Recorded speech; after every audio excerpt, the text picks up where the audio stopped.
we never hear him talk. Because you don't do. Your physique You can't changed. talk. You can't talk now. You can't got talk. no muscles, so his muscles gone. His voice is gone. Hey, look at it. Look at that. Hey, talk that shit. This is gone. Hey, you can't train that. You can't train that jaw. You fuck. Oh my God. Bill, what was said yesterday? What the hell? Devin needed his daddy here. Happened to Ryan Garcia. This is not the same Ryan Garcia. No. At all. No. I got multiple personalities.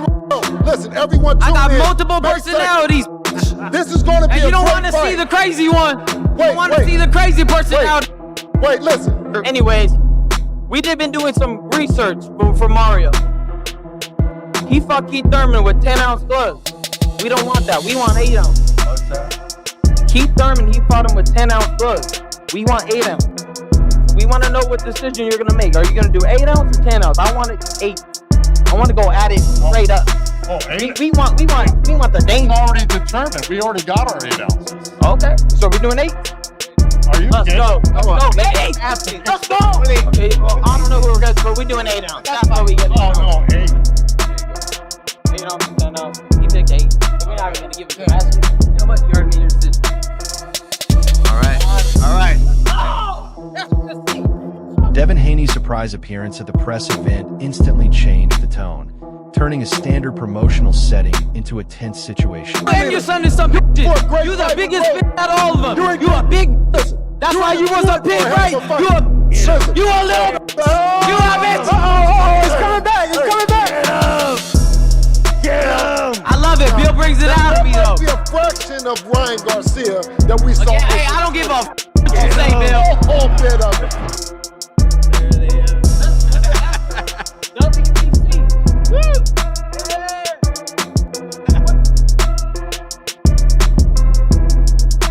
Whatever. WBC, yeah! Do I have to? Oh, this one's for Wally, but we'll save that. We'll say jokes first. Trainer, right? Oh, no, yeah. Right. It's the program. I hope. There it is. The trader. Joe Goofy. There you go. You. Wally somewhere. There were points during the press conference where Ryan Garcia showed his best side, especially when he dropped the act and spoke from a more personal place. I know what I went through after the Haney situation, the scandal, all that. I don't really want to get into it too much, but it did take a toll on me. They wanted me to try to force a fight, and I did, and I was uninterested in the performance show. But that's just how it is. In order to be a great quarterback like Tom Brady, you have to forget what happened and worry about the next play. When he talked about being fully focused, recognizing his physical limits, and going back to the people who built him, that wasn't a promotional persona. That was the real fighter, and that version always hits deeper. I gotta go grab that title. I'm hungry, I'm excited, and I'm ready to put on a show. To me, it's all a show. I want to put on the best show possible, and you guys are gonna get a great fight. This guy, he ain't gonna lay down, and I actually gotta be more careful for him. If I'm sleeping, he'll be mine. So right now, I'm super locked in, and you're gonna see obviously the best version of myself. When he cracks jokes, works the crowd, and lightly labels it mano a mano, then flips and calls it a do-or-die fight, you can sense the change. That's when Ryan becomes most dangerous. He's always been at his best when emotion tightens his focus instead of overwhelming it. And beneath the laughter, you could hear the hunger. And I'm truly honored. I'm really honored to be part of this huge fight. This is how it's supposed to be.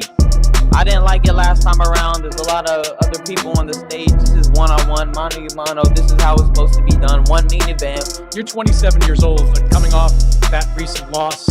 You said to me earlier, you don't want to get that third. Oh, no, that shit don't even sound good. How important is this fight? Two's cool. Three's too much. You know what I mean? Two, yeah, okay, I could work with that. I could build, three's like, if you really lose. So, I don't want to get this third loss at all. He don't want to get it. It was debatable that he lost his last fight, but, it was called a draw.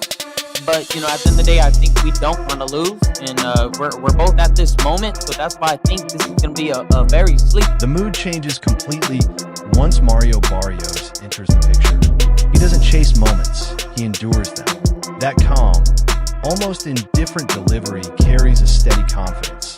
the kind that comes from facing bigger names and longer, harder nights. So you're working hard? How could you, Joe? That's messed up. Pardon? I said, how could you? That's messed up. What's messed up? You know what I said? I mean, you just can't believe you're doing this to me. That's insane. What? Now you hurt my heart. Well, I'm still not. Now you broke my heart. It's over. It's over. We're done. Again? We're done. Yeah, I'm breaking up with you again.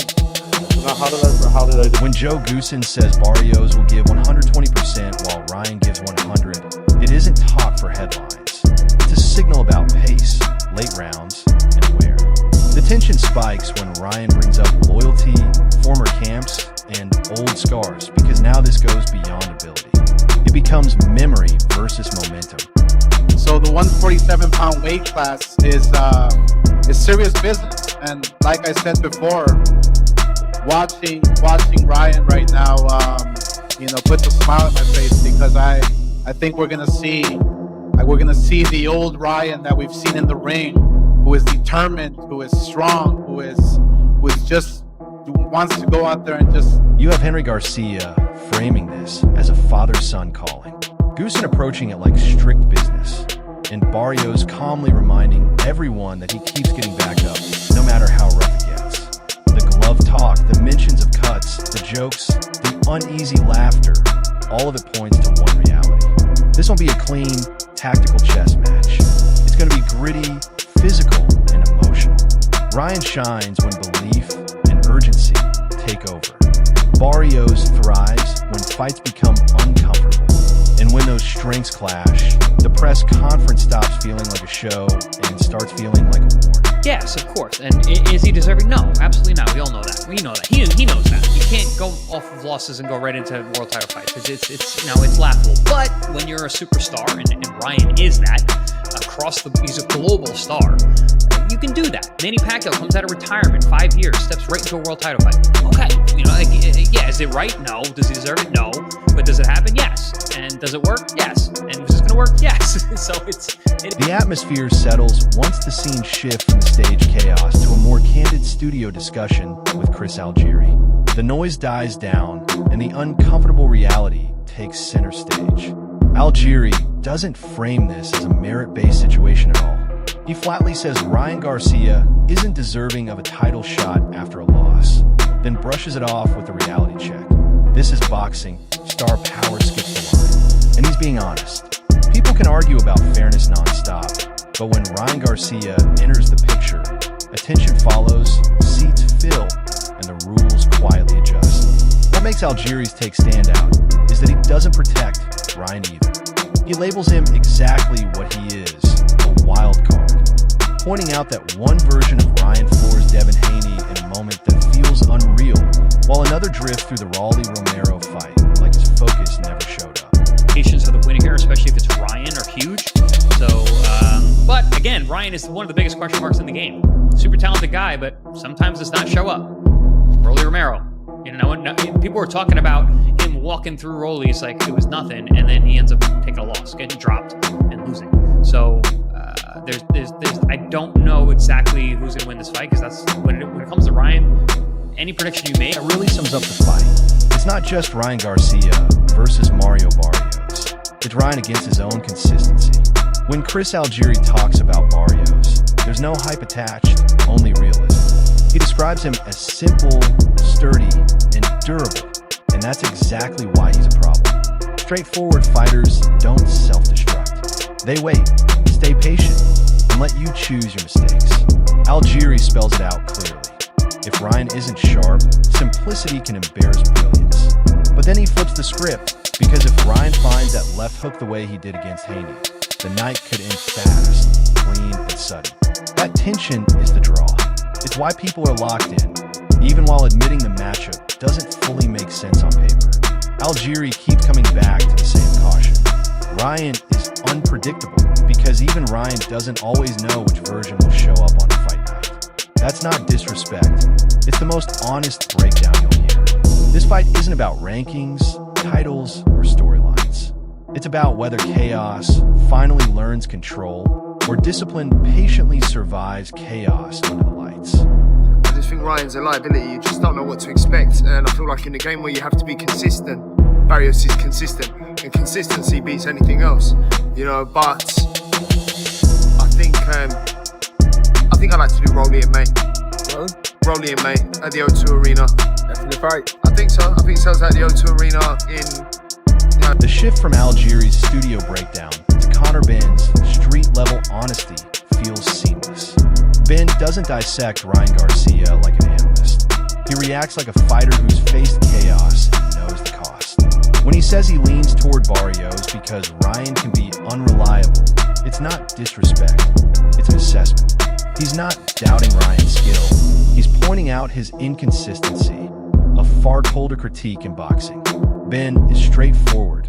Consistency wins. That's when Mario Barrios becomes quietly threatening. He doesn't need viral moments. He needs rounds, rhythm, and an opponent who might falter. And when Ben talks about Ryan's challenges, there's empathy woven into the warning. He's essentially saying that coming back after life hits first is tough, and without the right support, it shows every time in the ring. You know, he looks unbelievable in the Haney fight. He smashed Haney to pieces. You know, so hopefully he pulls himself together, or has pulled himself together. The fact that he's training with his dad in his living room doesn't give me good signs. He's making influencer money. So why is he gonna choose to do a hard sport where you have, you know, true hard fighting Mexican like Barrios, who's coming and fighting with pride, fighting with his balls, fighting with dignity, fighting for legacy. Very different for someone who's fighting for... The Raleigh-Romero fight comes up for a reason. Ben doesn't fixate on knockdowns or optics. He keeps it simple. Ryan wasn't ready. Period. Then he hits the line that changes the tone.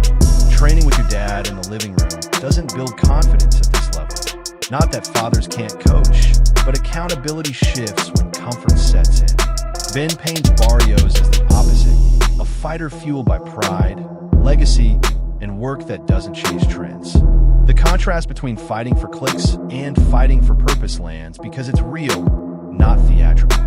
Ben isn't saying Ryan Garcia can't win. He's saying the version that shined against Haney has to show up, not the one still bargaining with discipline. That's where the tension lives. Barrios doesn't need flash. He just needs to be himself for 12 rounds. And if Ryan falters even a little, Ben's conclusion is simple. Steady hands usually beat fast hands when the night stretches on. Right? What kind of, how's he going to see him coming to the fight? Conor Ben said that. I just said that we don't know what to expect, what kind of fight. If we get a Ryan, obviously focus and training, it could be a good fight versus Barrios. What do you think? I don't know what I think. You know, like I said, gotta give me something, Rolly. I tell you, for all we know, he might still have PTSD for me. Think so? Yeah. Would you come out on a stream with him? Because now he's streaming. Would you be on a stream with Ryan? Oh, sounds like the bank account's pretty dry. Just as Conor Ben frames the situation like a therapist weighing instability against discipline, Raleigh-Romero bursts in and makes it clear he isn't here to analyze. He's here to revel in the unpredictability.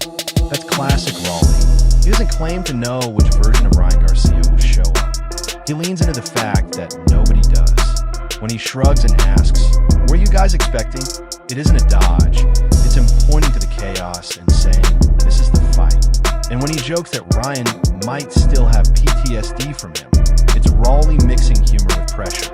Beneath the laughs is a reminder that their fight revealed something real. He circles the same idea from every angle. Unpredictability isn't mystery, it's risk. The jokes about streaming money and empty bank accounts land for the same reason. That's Raleigh at his best, highlighting the gap between image and reality. I'm not thinking about fighting or any of that stuff. I am just here enjoying my time here in the cold. What are we expecting from Ryan and Barrios? You know, you beat Ryan recently. Devin was very outspoken about how he looked bad in that fight. What kind of Ryan do we expect coming into that fight versus Mario Barrios? I don't know. What do you guys thought? Raleigh's point is clear. Ryan lives in content mode, and boxing doesn't care about content once the bell rings. Then he circles back to the fight itself, staying in character while echoing Ben's warning. Consistency matters. You don't need to dislike Ryan to question if he's truly dialed in. Raleigh doesn't debate it. He just keeps saying, "I don't know," and somehow that lands harder than any prediction. When Mario Barrios comes up, Raleigh doesn't hype him. He frames him as a known force. Pride, pressure, discipline, no surprises. The contrast speaks for itself. The funniest part? Raleigh refusing to pick outcomes, telling everyone to stop guessing and just watch, because that's the honest take. He isn't selling certainty, he's selling volatility. Whether joking about free bottles, sidestepping serious questions, or lightly teasing Ryan's prep, the message stays the same. If Ryan shows up focused, he's dangerous. If not, boxing will punish him. Raleigh isn't picking sides. He's reminding everyone that the sport doesn't reward vibes. It rewards readiness when it counts.